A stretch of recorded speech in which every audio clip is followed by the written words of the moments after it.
What are the most disturbing people in the USA? Some of the most unpleasant people are the various polygamist cults in the Mormon fundamentalist movement. Below we see Mr. Rulon Jeffs, one of the infamous church leaders of yesteryear. Jeffs can be seen smiling widely. All the young girls surrounding him are his wives, aged between 16 and 22. Jeffs was 90 in that photo. There's a term in these cults, lost boys. The lost boys of Mormon fundamentalism are young lads who are excommunicated or otherwise pushed out of the church. The official reason given is often misbehavior or disobedience, but the true reason is that when so many older church leaders take on armies of young wives, young lads need to be removed to reduce competition. A small group of elderly men hoard up a large percentage of the eligible ladies, and as a result of this, inbreeding is a big deal in these communities. In some remote American states, in small towns and gated communities hidden away from prying eyes, dark and twisted things are going on. Polygamy is practiced in the utmost secrecy. Teenage brides are taken by men old enough to be their grandfathers. And whoever speaks up is kicked out and shunned by all, never to be spoken to again because the church elders are seen as saintly prophets, chosen by God. What are the most disturbing people in the USA?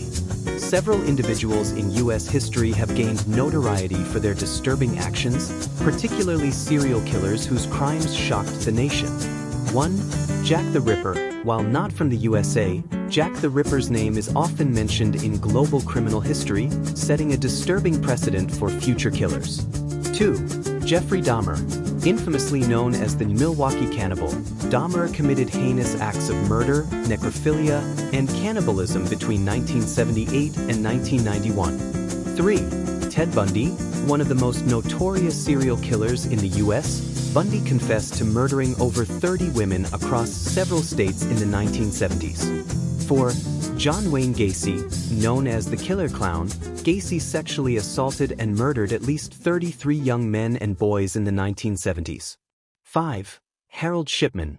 Although a British doctor, Shipman's inclusion in some discussions emphasizes his chilling method of killing hundreds of patients, which shocked the medical community globally. 6. H. Holmes. Active in the late 19th century, Holmes built a murder castle in Chicago where he lured victims during the 1893 World's Fair. 7. Pedro Lopez. Known as the Monster of the Andes, Lopez was a prolific serial killer whose actions were compared to notorious U.S. killers due to their horrific nature. These individuals represent some of the darkest chapters in U.S. criminal history. Right now, I would say the MAGA cult folks. Aside from them having no idea who the man they're worshiping, and even turning their backs on their religions for, is they are involved in literally persecuting on the daily fellow citizens who happen to be part of marginalized groups.